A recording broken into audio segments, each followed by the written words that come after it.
জয়পুরে রতন নামে এক চাষি তার স্ত্রী লতিকা আর মেয়ে শিউলিকে নিয়ে একটা ছোট কুঁড়ে ঘরে বাস করত। গিন্নি, ও গিন্নি, কোথায় গেলে? আমায় কিছু খেতে দাও। আমায় যে জমিতে যেতে হবে, বেলা হয়ে গেল যে। বাবা, আমিও তোমার সঙ্গে জমিতে যাব। না রে শিউলি, তোকে জমিতে যেতে হবে না। তুই বাড়িতে মায়ের সঙ্গে থাক, আমি কাজ শেষ করেই চলে আসব। আমাকে কখনো জমিতে নিয়ে যাও না কেন বাবা? আমিও যাব একদিন, না হয় তোমার সঙ্গে জমিতে। বলো না বাবা, নিয়ে যাবে আমাকে? বাপ মেয়ে মিলে কি এত গল্প হচ্ছে শুনি? এই যে খাওয়ার এনেছি, খেয়ে নাও তাড়াতাড়ি। মাঠে যাবে কখন? বেলা তো হলো নাকি? শিউলি, তোর বাবার সঙ্গে তাড়াতাড়ি খেয়ে নে। হ্যাঁ হ্যাঁ, দাও, অনেক খিদে লেগেছে। শিউলি, তুই খেয়ে নে। শোনো না, কালকে জমিদার বাবু বাড়িতে এসেছিলেন। বলেছেন এ মাসের মধ্যেই যেন সব টাকাটা ফেরত দিয়ে আসো। টাকাটা না ফেরত দিতে পারলে জমি আর ঘর দুটোই নিয়ে নেবে বলেছেন। লতিকা, তুমি ওসব নিয়ে চিন্তা করো না। এবারে পেঁয়াজ ভালো ফলেছে, পেঁয়াজ বিক্রি করে জমিদারের ধার শোধ করে দেব। তারপর রতন জমিতে কাজের জন্য চলে যায় আর লতিকা ঘরে শিউলির খেয়াল রাখে। এদিকে রতন তাড়াতাড়ি জমির পেঁয়াজগুলো বস্তায় ভরতে থাকে বাজারে বিক্রির জন্যে।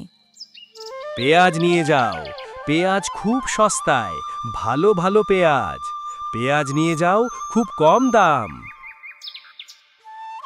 রতনের সুন্দর সুন্দর পেঁয়াজ আর এত কম দামের জন্যে লোকেরা রতনের কাছে ভিড় জমাতে শুরু করে।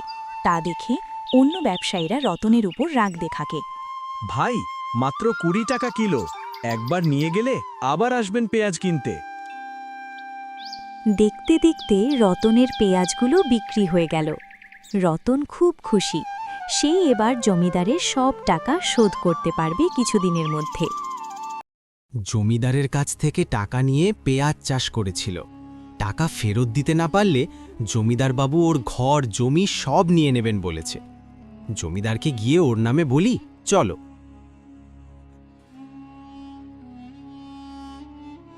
জমিদার বাবু, রতনের পেঁয়াজ ব্যবসা ভালোই চলছে।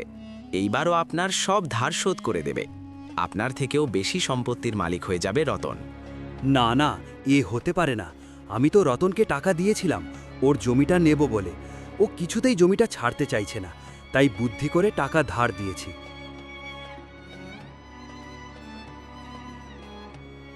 তারপর জমিদার লোকের কথায় রতনের বাড়ি গিয়ে ঝামেলা করতে শুরু করে। রতন অনেক করে অনুরোধ করলেও জমিদার কথা শোনেননি। আজই আমার টাকা চাই, না হলে আমার লোকেদের দিয়ে সব দখলে নেব। টাকা না দিলে সব আমার, ঘর জমি ছেড়ে চলে যা। এ কি বলছেন জমিদার বাবু? আপনি তো কয়েকদিন আগেই বলে গেলেন 1 মাসের মধ্যে টাকা সব ফেরত দিতে, তবে আজকে বলছেন কেন? আমি কিচ্ছু জানি না। টাকা দে, নয়তো যাও গ্রাম ছেড়ে। এই, কে আছিস? রতনকে ঘর থেকে বের কর। না না জমিদার বাবু, এমন অন্যায় করবেন না। আমি বউ বাচ্চা নিয়ে না খেতে পেয়ে মরে যাব।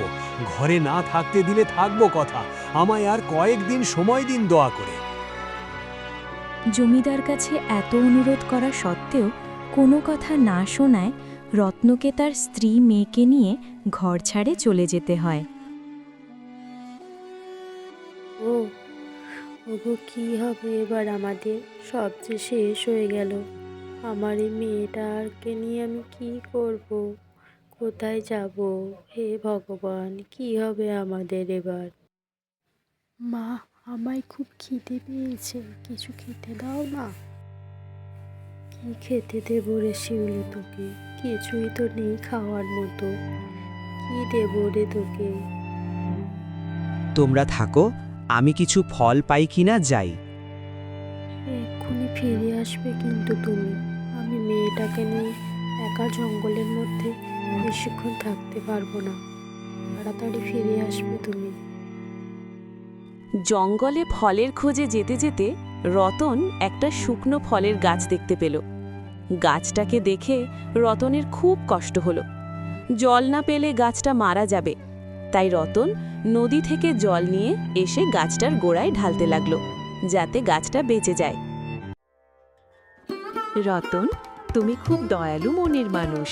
আমি তোমার সৎ ও দয়ালুর জন্যে তোমাকে এই উপহারটা দিলাম। তোমার আর কোনো দুঃখ কষ্ট থাকবে না। তুমি বাড়ি ফিরে যাও।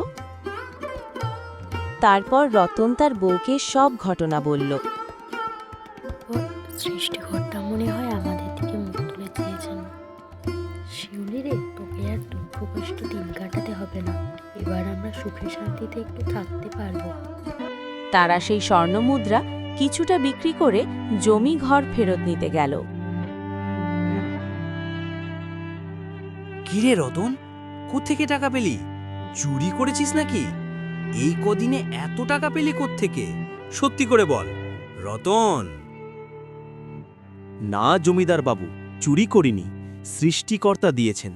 আমার বউ বাচ্চা নিয়ে যখন ঘর ছাড়া করেছিলেন, কই তখন তো একবারও ভাবলেন না যে আমরা থাকব কোথায়, কি খাবো। এখন জানতে চাইছেন যে টাকা কোথায় পেলাম। আমার ভুল হয়ে গেছে, আমাকে ক্ষমা করে দে ভাই। আর কখনো কারো সাথে এমন অন্যায় করব না। সৎ থাকুন, দেখবেন সৃষ্টিকর্তা নিশ্চয়ই ভালো করবেন। কখনো অন্যায়ের আশ্রয় নেবেন না।